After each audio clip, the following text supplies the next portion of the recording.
Ready? Yes.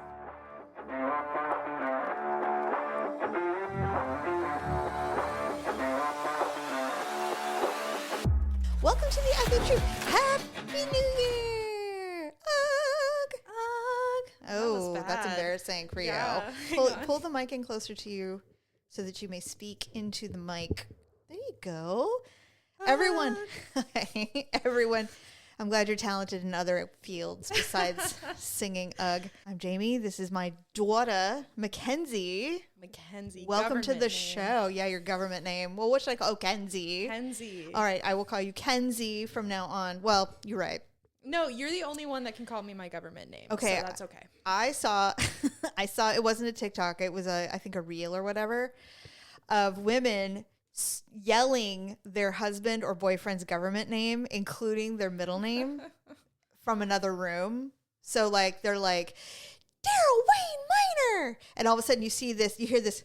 Going, what? What's the matter? What did I do? What did I do? And their faces are full of fear. It is hilarious. And I'm like, I'm doing it. I'm going to do it. I want to see what, although Dad will be like, what? He'll Why yell are you back. yelling at me? Yeah, exactly. Oh man, I think that only just works. Ignore me. He wouldn't ignore you. There was one though where she yelled his full name, and he comes out. He goes, "What'd I do?" He goes, "I thought we were having a good day." It made me laugh. Oh, Ken and I, the big internet trend that we have taken to heart is we listen and we don't judge. Except we are just absolutely judging. 100%. I can't do that trend because my face doesn't know how to do that trend. Your face has subtitles. I can listen, but you will know that I'm judging. I can't help it. I just can't help it. I try so hard. But at this point, why try? This is who I am at this point, right? No, literally. I'm like, well, this is who I am now. It's like, at what point do I just say, I'm not changing? I don't think I'm going to change. I think this is pretty much who I am at this point. You're just locked in. I'm locked in. I mean, I'm all about change. I will definitely grow with new information. I'm happy to do that, but I think I'm just a judgy bitch. And I've tried, and I'm like, no, this is just me at core. I can't help myself. It's genetic. It's all of us. I'm the same way. Malia is the same way. And yeah. I think it's because we grew up with you as a mom, and it was, they're just jealous of you, mom. Yeah. Well, you know what? I think that I'm the problem. And I think that I'm the one that doesn't think anyone's good enough for anyone. Like, I think that's me, and I feel bad about it. And of course, Dad, who's such a support, like he's such a ride or die. He's like, no, it's not, it's them. Like, he's fully like, you're always right about everything. And I'm like, okay. I mean, to be fair to Dad, you are right for about a lot of everything. things. For a lot of things, it's true. You might not always be right, but you are never wrong. Well, all right. But I will admit defeat, though. I will admit when I've got something wrong. I will absolutely. I have no problem doing that. That's years of therapy. I'm being humbled by my parenting or lack of parenting skills at the time. So, like I said, I'm always learning. I'm always trying to figure it out. Yeah. But yeah, unfortunately, you were a little old when I started to figure it out. So you have trauma. But I can't help it. No, I tried. it wasn't your fault. And honestly, it is my fault. But I mean, what I'm saying is that I tried. Together. Yeah. You did the best you could at the time with your tools that you had available. Yes, but unlike other parents, I got new tools. Yeah, absolutely. I mean, I'm not bragging, but I'm just saying that we weren't going to be what I wanted to be. No, so, yeah. And you can blame your brother for that. Oh, yes. Because he's the one that's like, you suck as a mom. He wouldn't say that now, of course. No. Now he screams at the rooftops that he will be the one to care for me when I'm old. I know. He is so convinced that he will be your live-in nurse. And I was just like, that requires money. He's not going to. He's not going to do it. No, I think he will as long as someone else is bankrolling it. I think if I went up to Tyler and I was like, hey, I will pay for your entire cost to live. Your job is just a sponge bath mom. He would be down. Unless I was mute. Mute. I would never allow that. Never allow that. Unless I was in some state of catatonia, my son is not bathing me. I'm sorry. That's so wrong in so many psychological levels. I can't even. Not happening. No, we'll hire you a hot nurse. Oh, that's even worse. That's worse. What you want, like wiping my wrinkly ass? You want like an old, decrepit nurse? I want a young, strong Filipina nurse. Okay. Who knows what she's doing and is a little mean. And it's a little mean. Just a little mean so that I get my shit together. She's like, look, Mrs. Mano, we cannot do this. Oh, wait, that's very racist. And I'm sorry. Dad can cut that. I didn't mean to do that. That was an accident. Everyone. Anyway, we have a stalker. Oh, that's just my fiance. Anyway, I know you're getting married. I know, in like less than 2 months. I know. So a little over 2 months. Almost 3, just under 3 months. Like, don't freak me out like that. No, it really is. Malia and I are freaking out. Yeah, we're like, what are we going to wear to this shindig? I showed her a dress. Okay. It's a little too formal. I've decided I don't think I can wear it. Okay. But I showed her a dress. I go, Malia, what about this dress? Do you think I should wear this dress to Mackenzie's wedding? Because I don't know if anybody's Googled Mother of the Bride dresses. They're terrible. But they're so fucking ugly. They're so like, just put her in the ground. She's done. They're ugly as hell. Capes. Yeah, it's always something to cover the arms. A lot of glitter, a lot of sequins. I'm like, what are we doing to these? Why are all of a sudden Mother of the Brides all 90? No. I'm sorry, no. So now I'm trying to find alternatives. I'm like, well, can you imagine me in a navy blue caped dress with sequins? No, taffeta, stop. No, not happening. So anyway, I showed her this dress and I go, what do you think of this dress? And she's like, well, it's gorgeous. She goes, but I don't think Kenzie's going to let you wear it. And I go, why? She goes, Mom, it's got a white background. Oh, and I said, no one is going to mistake me for the bride of this dress. And she's just like, well, if I were you, and she was dead ass serious. She goes, well, if I were you, I would strongly suggest that you show it to Mackenzie before you make a purchase. And I'm like, well, first of all, I'm just not going to just randomly make this purchase, because I know that somehow I will be wrong about it. And you'll be like, no, Mom, you cannot wear this dress. So I'm going to show you the dress. Well, I do want to see how white this I know. I'm going to show it to you, and you're going to see it, and you're going to be like, oh, it's barely. Yes, it's a white background, but it's definitely not like a white dress. No, it's not even pastel-y pink. I think you're going to be frigid. Yeah, I'm going to get a cape. It'll be fine. Actually, what's funny is, the whole time I'm looking at this dress going, it's so beautiful. I love it. It's just perfect.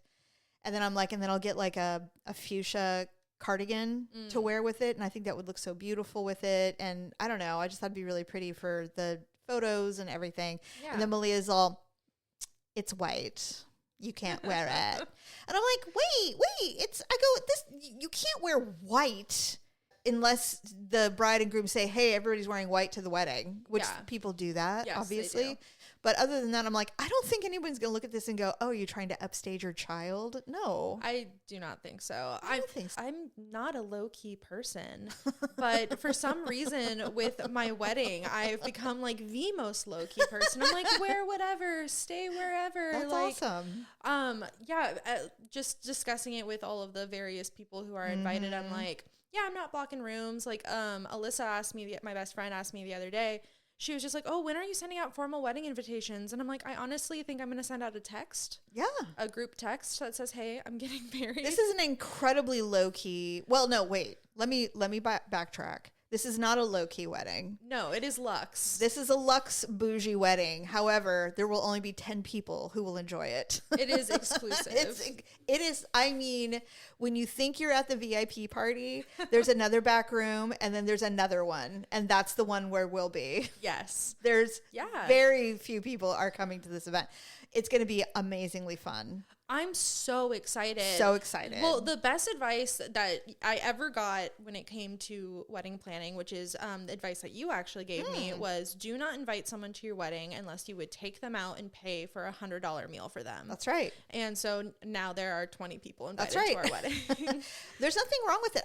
I know that for a lot of people, the party, the event, the, introduction into the world as a couple, that's important to them for whatever reason, and it's fine. Yeah. But to me, like, even when your other sister got married, I told her, I'm like, her grandma offered her a certain amount of money, and I said, you should take that, elope, and go to London, have a long ass whatever. But she really, really wanted the event. Yeah. Like, she just did. And so it's just like when I ask you guys, like, you guys want money or gifts? all of you, we want presents. Yeah. Okay. Yeah. So whatever the priority is, I mean, at some point, you know, you get to a certain amount of money and you're like, just buy a house. Yeah. And I get the romance of a wedding and a reception and all the things, but you know, well, I've had a wedding. I know exactly. I would have much rather eloped personally. Yeah, like that's just me, but I mean, what we're doing for you would be something that I would have done. Yeah, I just think it's very cool. It's not about the wedding for me, and I don't necessarily need that conveyed to other people. Like, I'm not trying to be like, oh, on my soapbox. Like, it's not about the party, but it's not about the party, and I'm kind of going into all of the planning with that thought. It's good. It's just, you know, it's going to be a beautiful day. All of my most important people are going to be there. And then that's it. Honestly, at the end of the day, if you all came down to Carmel and then for some reason the only people who made it to the venue were me, Ken, and our officiant, we'd still be getting married. Of course. Yeah. That's not going to happen. I'll be there. No, absolutely. I'll be there. Yeah, no, at the end of the day, I'm excited for the dinner. I'm excited for everyone to like witness our union. I think that'll be really cool. Great. Yeah. Yeah, I'm mostly excited to just get married. The other advice that I gave you was spend the money on the things that are the most important, which for you was the dress. And I think that's it, right? Dress and food. The food. Oh, that's right. The food is a big one for me. Yes. Oh, it's a shocker. The food is an important part. You're a pastry chef, so of course. Yeah, exactly. Like I was telling you earlier, I'm like, I kind of wish that you had kind of done the world tour thing where you maybe staged in France or London or even in Spain or anywhere where you can get a little more of a profile. Yeah. Because I've noticed that chefs, whether it's pastry or savory, they seem to really glom onto new experiences and they incorporate it in their catalog of food or whatever.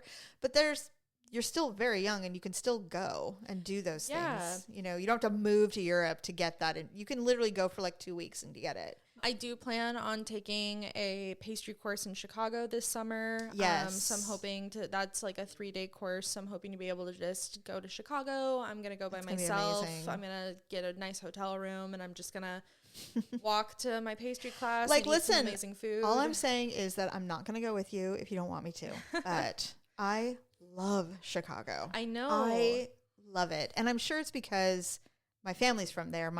Your grandma's family, she was literally born in Chicago. Oh. So it feels very homey when I'm there. I feel like, oh, I belong here, you know, but I will not volunteer my babysitting services, but it's not like I wouldn't want to go because it's just so amazing there. I know that you would have a blast if you came with me when I went. And God. I know that if you don't go, you're going to have anxiety about me being there by myself the entire time I am gone. You could get trafficked, Mackenzie. I'm not the ideal target for being trafficked. I literally...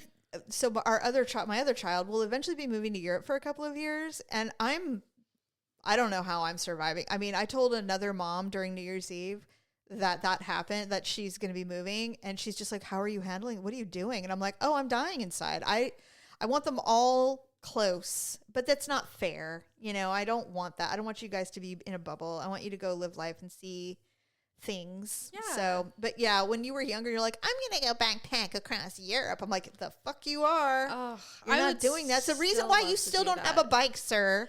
I actually have a bike now. Oh, no. My in-laws gave me a bike. They don't know about you. No, they don't. So I am going to have to teach myself to properly ride an adult bike. Here's the thing. I would have given you a bike as a child had you not continuously threatened to ride the bike to the airport. I know, and you fully meant it. And that's why you never got a bike as a child. Yeah. I fully believed you. No, I fully was going to find my way to the airport. And then your dumb brother biked himself from here to San Francisco's Golden Gate Bridge. Yes.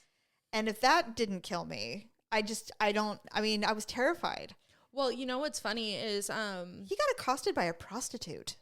Did you know that? I didn't know that, but that's not shocking to me for some reason. Like, you say that, and I'm like, yeah, that sounds like a piece of lore from Tyler's life. And I'm like, Tyler, right. I go, well, you didn't do it, did you? He goes, Mom, no. And I'm like, what? I don't know. Men are weird. Men will do dumb shit. Men are weird. I mean, he was very young. Very young. Yeah. He was 20-something. But I mean, still... I mean, you just raised adventurous, free-loving, hippie-type children. Like, even Malia, who is the bougiest and most luxurious of us, is still, like, a bleeding heart hippie. I know. I don't know how I raised hippies. I guess I am one, and I just didn't know. Well, it's just, yeah, you absolutely are one. This is why my kids have all tried veganism. Yeah. This is why. And so then I was thinking about the podcast that you've been listening to. You don't have to talk about it if you don't want to, if you want, but you've been listening to this amazing mental health podcast.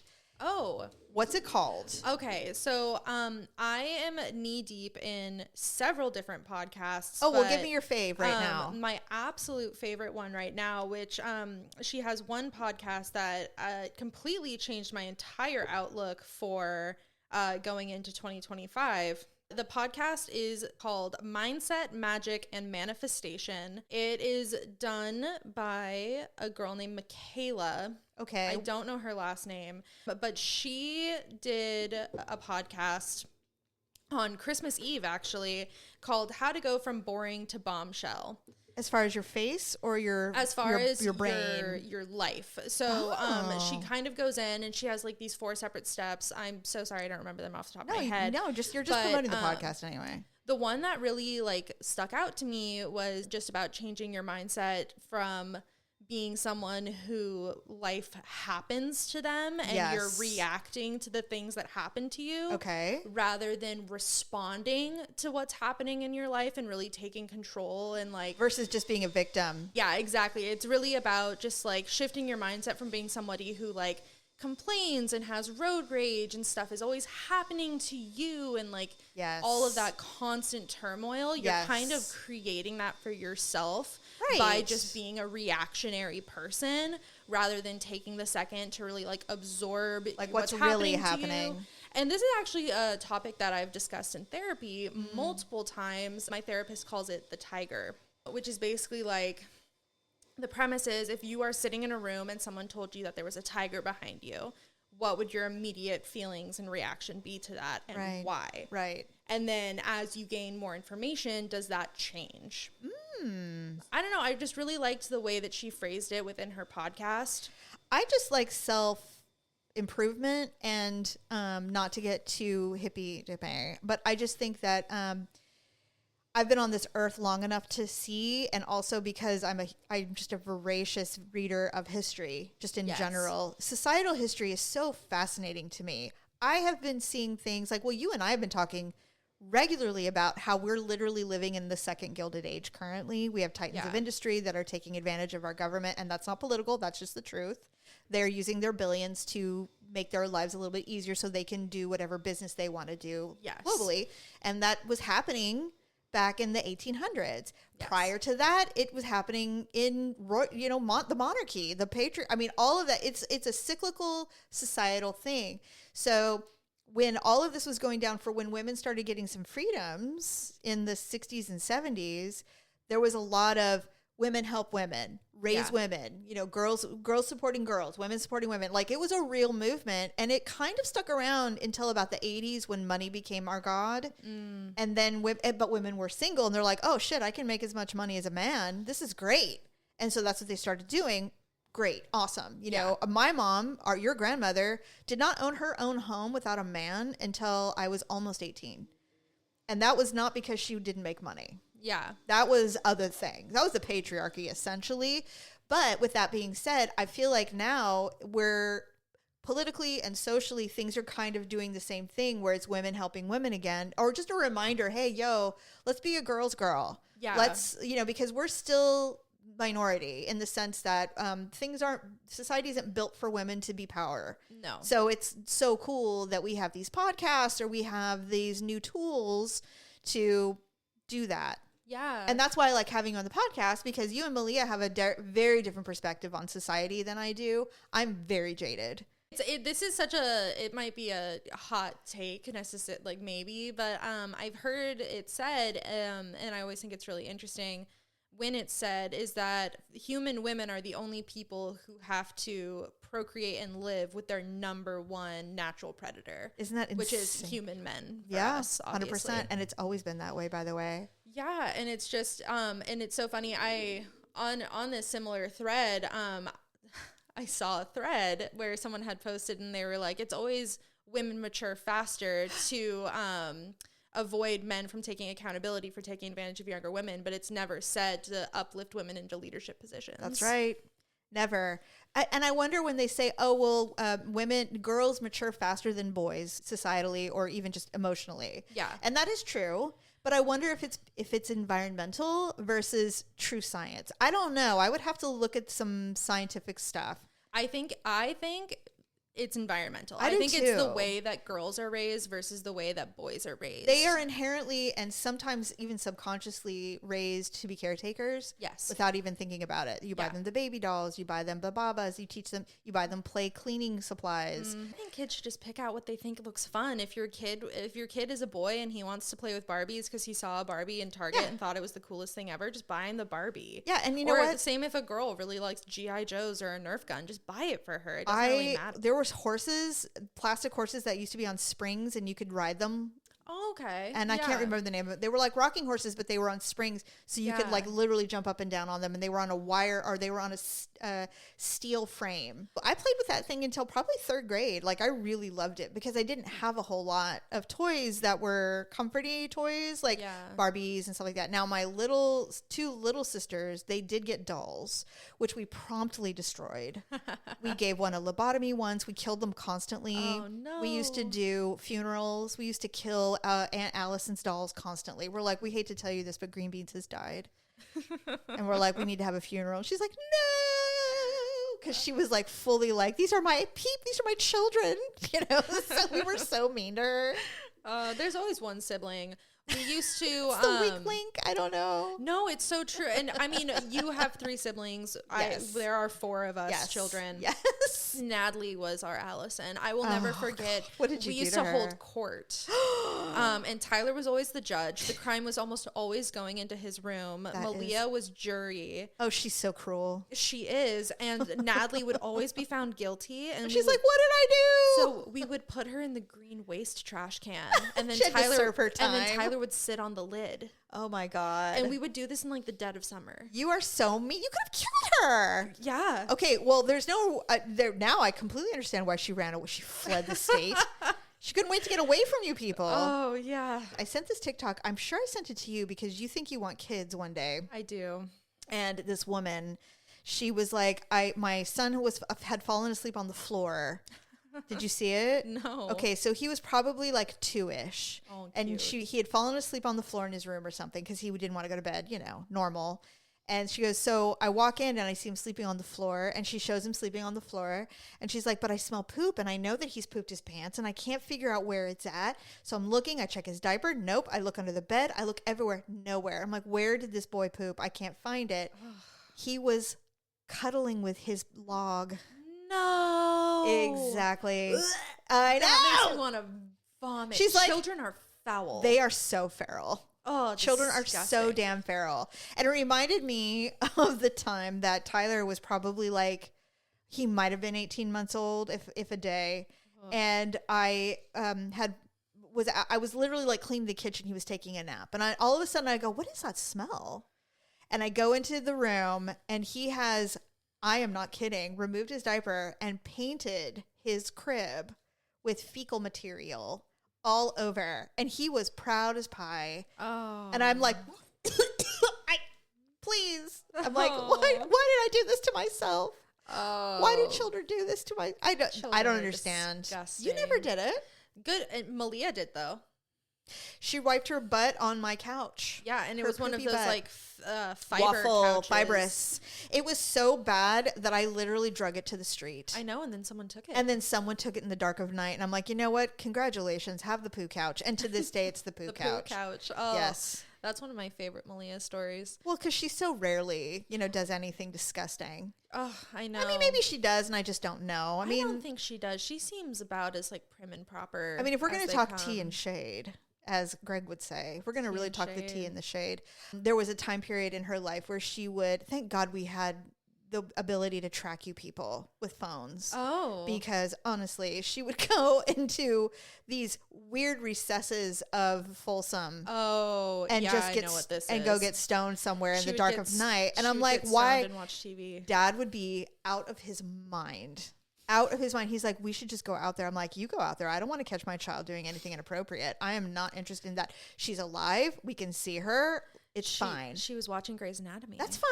She was getting high and watching Grey's I Anatomy. told her, I'm like, with Dutch Bros. I said, must you do this so far away from home? Can't you just go to Fair Oaks Park? That's what I used to do. Fair Oaks Park is walking distance. I'm like, can't you just go to Fair Oaks Park and do this? No one's going to bother you there. There's no hobos there. You can totally do it. And I mean, like, occasionally you get dirty looks from people who walk around at night. Who cares? But fuck those people. They're Everybody's, randos. I mean, do you remember? I'd be like, I'm Pokemon hunting like we all do. Yeah. Duh. No, absolutely. And I mean, I am also a person who used to partake in my car, not to drive, but like just I understand. I was It's living your in little sanctuary. I was living in an apartment, and yes, my car is my sanctuary. I was at a point in my early 20s where I couldn't make a phone call outside of my car because it was just like my safe spot. So like when I had to call and cancel my gym membership, I was sitting in my car. I did it in my car.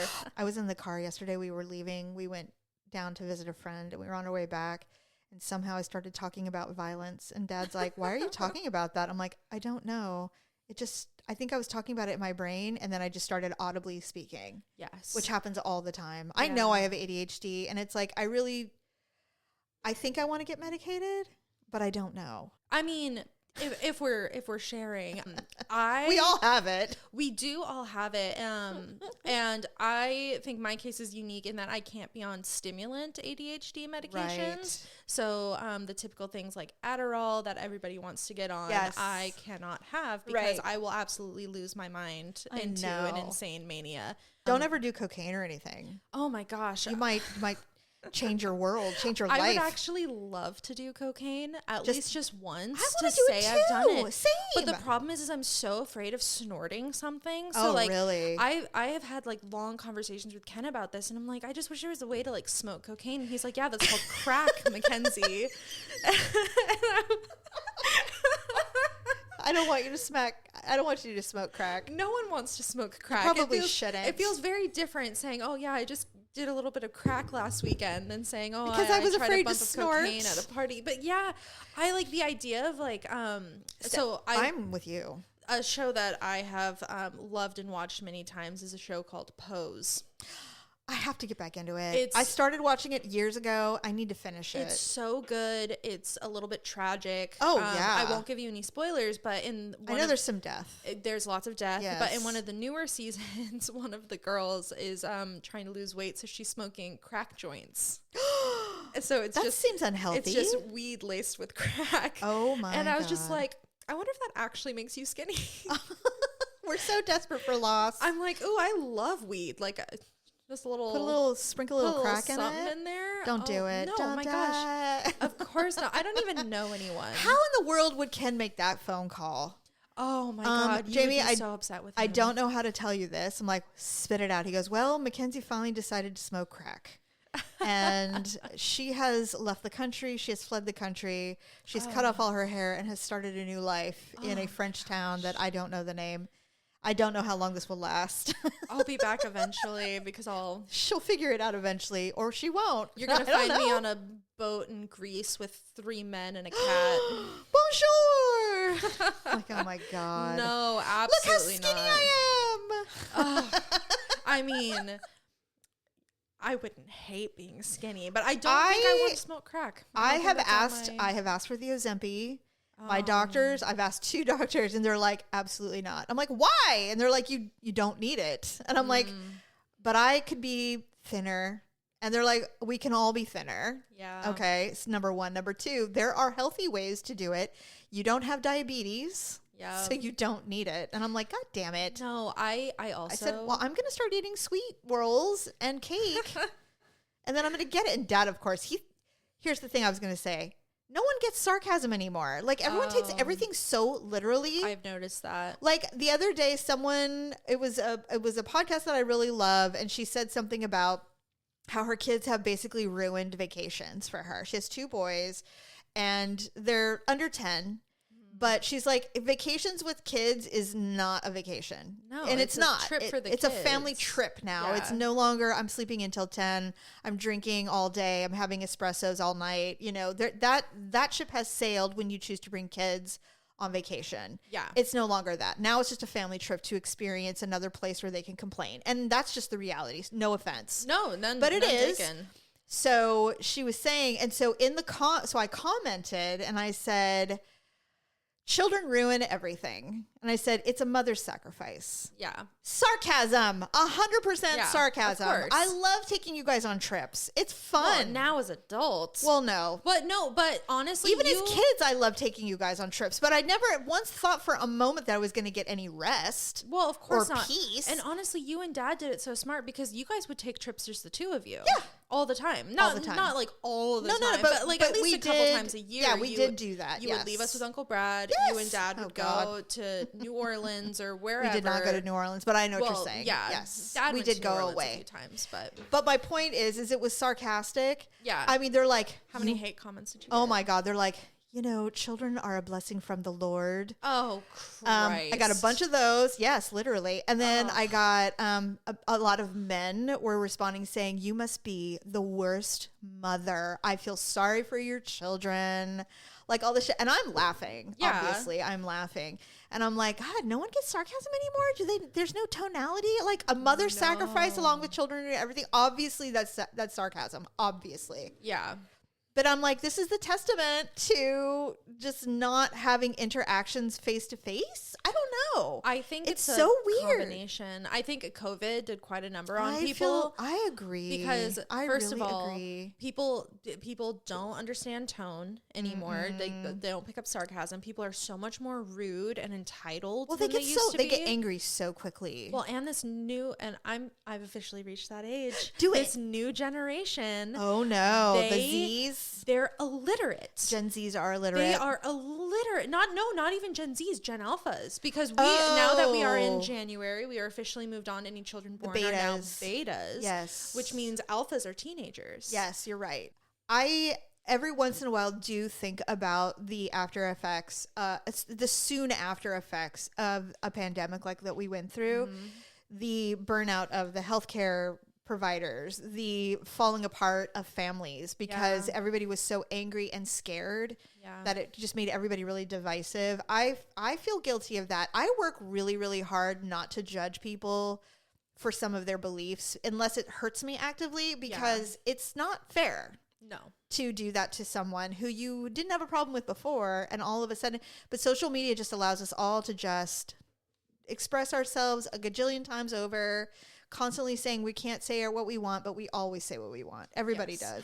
All right. Well, we have to go, but I hope that you come back and sit with me and give the Gen Xers a perspective into the younger generation's views. We'll have to do a follow-up podcast after the wedding too. Oh, we will for sure. Oh my God. It's going to be so great.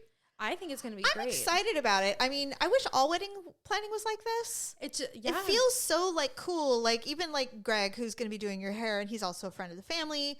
And he's just like, well, you know, like I kind of need to know the dates. And I'm like, oh yeah, sure. And I told him the dates, and I go, just as long as you're there on that day. Yeah. And he's like, okay. He goes, well, am I doing anybody else's hair? And I'm like, I don't think so. I mean, maybe Malia might pull you aside, but I doubt it because Malia's already asked me to do her. She's already asked me if she can do my makeup. Yeah, Malia is really excited. Did you want her to do it? Do you think I'm going to look like shit if I don't have her do it? Is that why?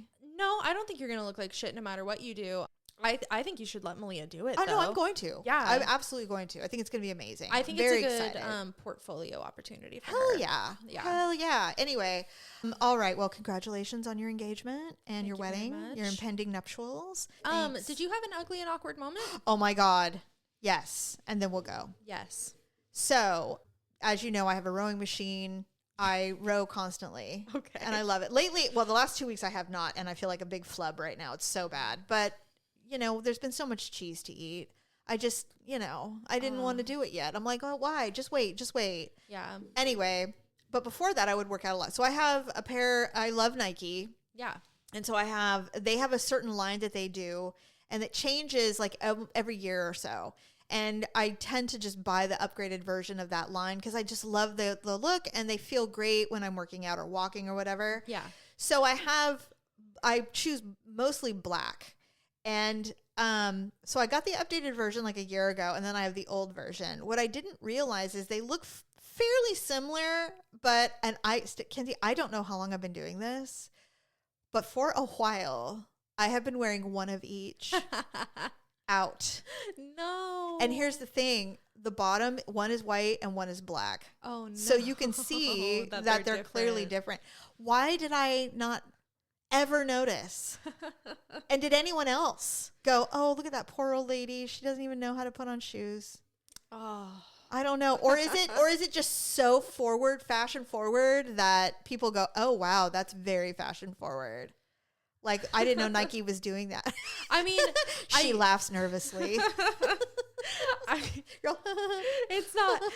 I mean, I think I would have noticed if they were different. That is a good ugly and awkward moment. I hope you say that. I hope if you ever see me dressed like that, I would say something. You're like, Mom, are you feeling okay? How come Dad didn't notice? And I, of course, immediately asked him, I'm like, why didn't you notice?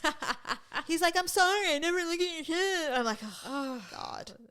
He's going to hear this and he's going to be like, why do I always sound dumb whenever you... I'm like, well... Oh my gosh. My voice for Ken is equally bad. Everybody does it. I've even seen people on TV do it. It's the dumb husband voice. It's the dumb man voice, just in general. I don't know what it is. Yeah. I don't know why we do it. I don't really care. No. If the shoe fits, even if it's mismatched, whatevs.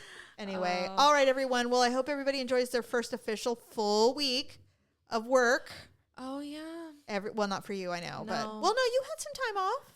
I did. I got Christmas off last minute. That was really nice. You did. All right, everyone. Bye. Bye.